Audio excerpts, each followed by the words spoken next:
Hi, I am Jen. Welcome to this episode of 10 Questions for Change. And in this episode, we are going to be talking about health inequalities with the lovely Catherine from Thriving Survivors. Hi. Welcome. Thank you very much. So, what sort of experiences are people having within health settings? I think it's primarily kind of being able to access certain services at the moment. There is a definite backlog in terms of being able to access different services, whether it be from the mental health sector, GPs, doctor surgeries, hospitals, and things like that as well. I think there needs to be more kind of focus on equality and exclusiveness as well, because I do feel that there is a part of our services that are available that still have kind of discriminatory and inequality there as well. So it's about kind of being able to change that and allowing other people to be able to come in and be able to focus on the welfare of each individual that comes through their door. So, what does that discrimination look like if, for me as somebody trying to access the service, like what are you most commonly seeing in these So discriminations? what we're commonly seeing is dismissiveness of mental health Okay. primarily.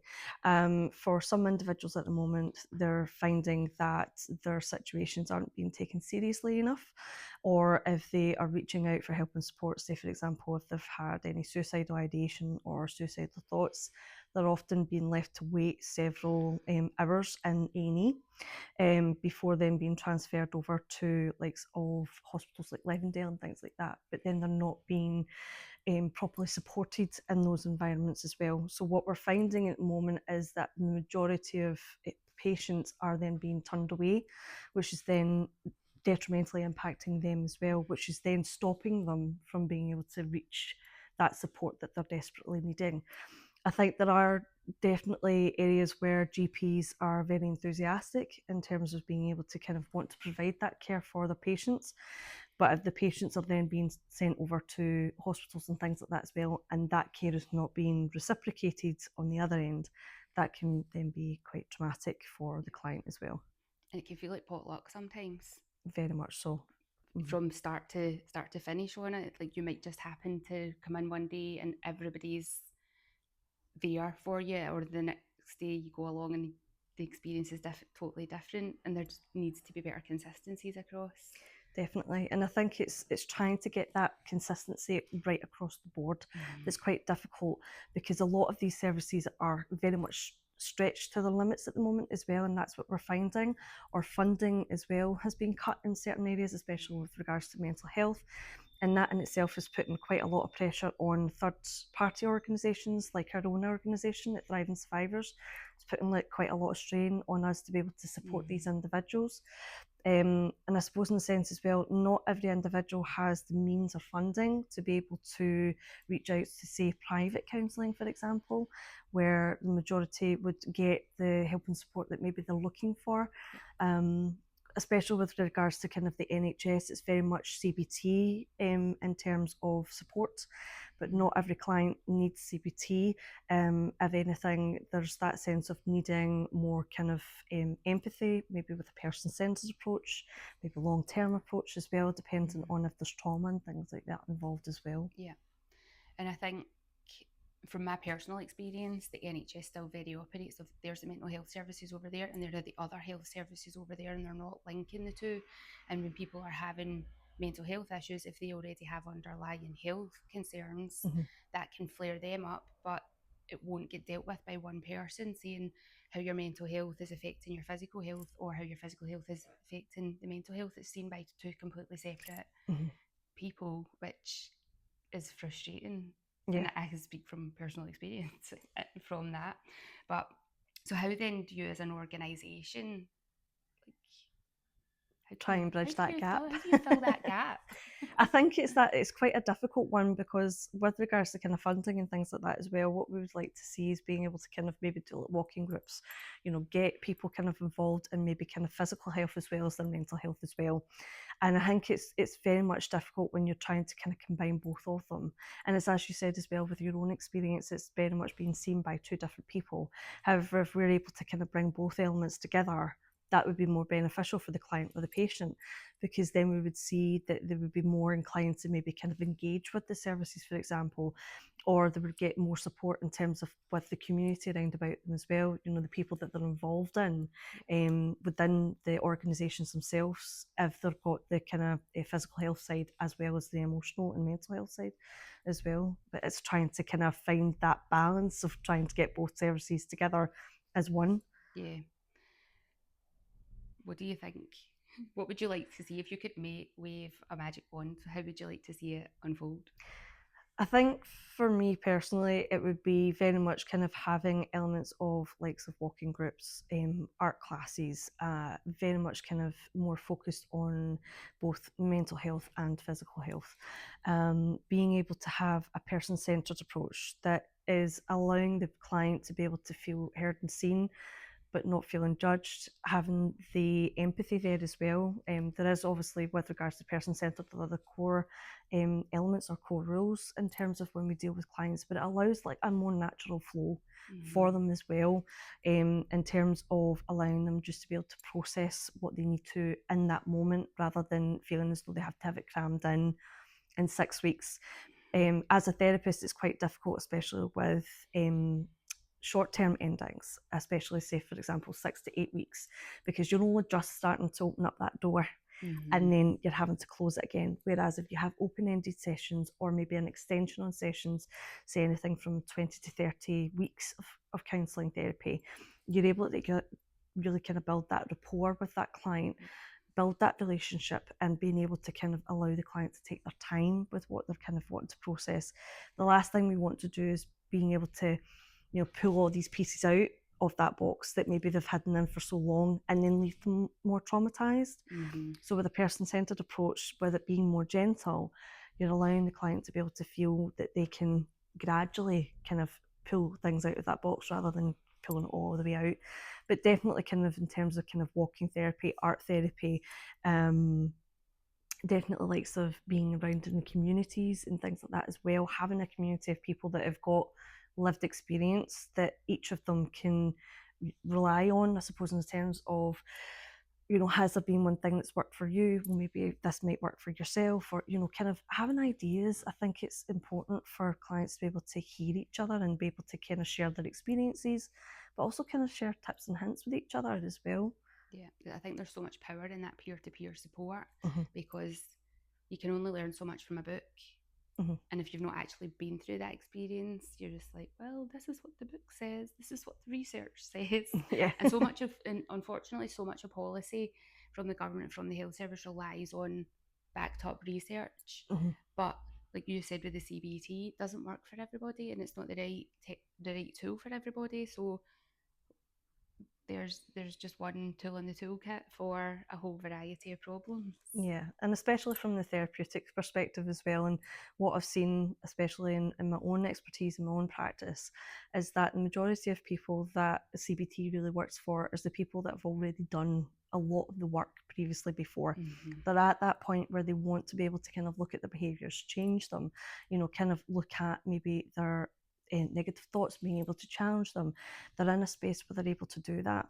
Whereas the majority of the clients that I do see are already at the start of their journey. And so it's difficult to kind of throw CBT onto them because they're not at that point where they're ready to even look at that side of things.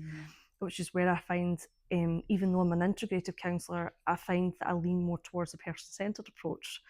It allows for that natural kind of growth for the client to be able to kind of pull their experiences and be able to kind of delve into it in a way that's more, I suppose, in a sense, more natural for them, rather than kind of just going poof and then pulling it out. So yeah. Yeah, and like you're talking a lot about that person-centered approach, and I feel like that's a word that's used within the health service and the government, but are you seeing that translate? To a certain degree, no. I'm not saying that translating at all. I think it's very much more about kind of numbers, you know, kind of getting people in and out of the services as quickly as they can. Um, I would like to see a more person-centered approach for clients, especially with regards to, as I said, you know, people that feel as though they're being discriminated against, you know, kind of being stigmatized as well. You know, people that are in environments or even likes of areas that are in poverty, there's a lot of stigma behind that as well, which can then stop people from reaching out to these services as well. And there are a lot of services that would be beneficial for them. It's just being able to bridge that gap. So I'm not seeing the kind of person-centered approach Mm. kind of being put through the way that it should be. Yeah. And I mean, you mentioned like areas of where there's like higher levels of poverty. Do you think that's the main driver of the inequality to services, or is there? Do you think see other things driving it? I think from a professional perspective, I do see that quite a lot. When we're talking about kind of poverty areas, we're talking about places where there may be addiction, for example. There may be people that have been kind of come over as refugees, for example. You know, there's a high stigma around kind of lower air quality areas, especially in Glasgow as well. There's certain areas where it's almost like a postcode lottery, Yeah. and I feel that that's so unfair to the clients that are really desperately looking for that support, whether they had addiction issues or whether they've got really severe mental health issues or whether it's trauma. It's about being able to listen to the individual and seeing them rather than seeing a number. Yeah. I get the sense as well. It's like bringing humanity Definitely. into it, which at times can feel like is the missing link. Mm-hmm. Like you're dealing with a human being. It doesn't matter what their background or problem is, because it's a human being there in suffering.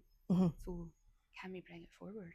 Yeah, definitely. What would equitable support feel and look like? Equitable support would kind of look at being able to combine, as we kind of spoke about earlier on, the physical health and mental health. Being able to combine both of them in one service would be beneficial for a client because, as we kind of spoke about earlier on, it's difficult when it's been split between two different sectors rather than having them split, bringing them together, and it would allow the client to feel as though their whole being is being looked after and cared for rather than just their mental health or just their physical health. What we're finding as well is with regards to disability, for example, it's that sense of recognising that the mental health side of things may be cared for, but the disability itself is not. And what we recognise within the kind of counselling sector or mental health sector is that without dealing with one, we can't really look at the other, if that makes sense, when the two of them are in tandem. Yeah. So if we're able to kind of bridge that gap and bring both of them together, it would be more ideal for the individual as well. Yeah. What one change would help reduce the inequalities outside of bringing them together? Yeah. We've No, covered that. definitely. That's what needs to happen. Yeah. I think it's more about kind of having an option for people to be able to feel seen and heard. You know, feeling as though they can turn to people when they need to, reducing the stigma on mental health. Although we've done really well in terms of reducing the mental health stigma, and there's a lot of talk and a lot of kind of flyers and things like that out there, you know, talking about mental health, and that's fantastic because what we're recognising is the younger generation are more aware of their mental health. I still feel that there's that stigma associated with it, and it's about kind of being able to change that perspective. You know, not it's that way where it's like not one shoe fits everyone, if that makes sense. And it's about being able to see an individual that comes through that office door or comes through that GP office and being able to see them and their own mental health and recognise it's a different journey for each person that comes through that door rather than trying to kind of fit them all into one box. Yeah, because there'll even be differences like from gender, like the Definitely. female needs and the male needs Mm-hmm. are going to be different. The approaches need to be different. The way they ask for support Is going is to be going to be completely different. different. Yeah, Mm-hmm. and being able, and it comes back to seeing the human. Mm-hmm. Yeah, Definitely. yeah. Is there anything else that you wanted to add in for this, the health inequalities? Is there anything that we've missed out? No, I don't think so. I think that we've covered quite a lot of bases. I think for myself as a counsellor, it would be great to see kind of more change in terms of mental health. You know, more funding, um, being kind of utilised in terms of mental health as well. It's difficult when it comes to trying to provide as many people with support as we can, especially when we're limited to it. Yeah. Um, But I think working in the third sector and things like that as well, you get a different perspective of it. I think there needs to be more done for the mental health sector rather than being taken away. But that's my own critique. Yeah, but then if we didn't have the third sector, people would be suffering and struggling. Yeah. So we're very grateful for the third sector, but it would be nice if the first sector Could look at it a wee bit could, more as well. could step up a little bit. Yes. Put that taxpayers' money to good use. Yes, definitely. I could go down a completely different avenue there. No, I think I could possibly do that as well, but in the whole sense of fairness of it, I'm Yes. very grateful for the third sector and being able to support the people that I see on a daily basis, you know, being a part of their journey. It's something that not everyone gets to see, and I feel very privileged to be able to do that, you know, to be able to support that client from the very beginning to the very end. And although we don't get to see the full extent of their journey, just even being a part of that and be a part of it halfway through, for example, it's something that feels absolutely amazing to be able to witness someone coming through that door that's, for example, really struggling or their trauma's really kind of eating away at them, but then to see them, you know, kind of build on their confidence, build on their self-esteem, and become someone that you always knew were there.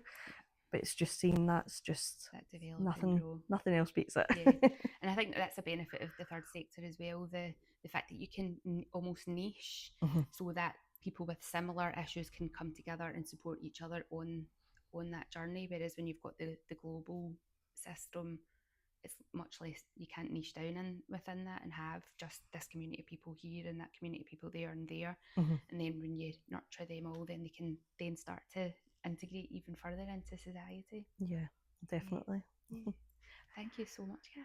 Thank you for your time. Thank you.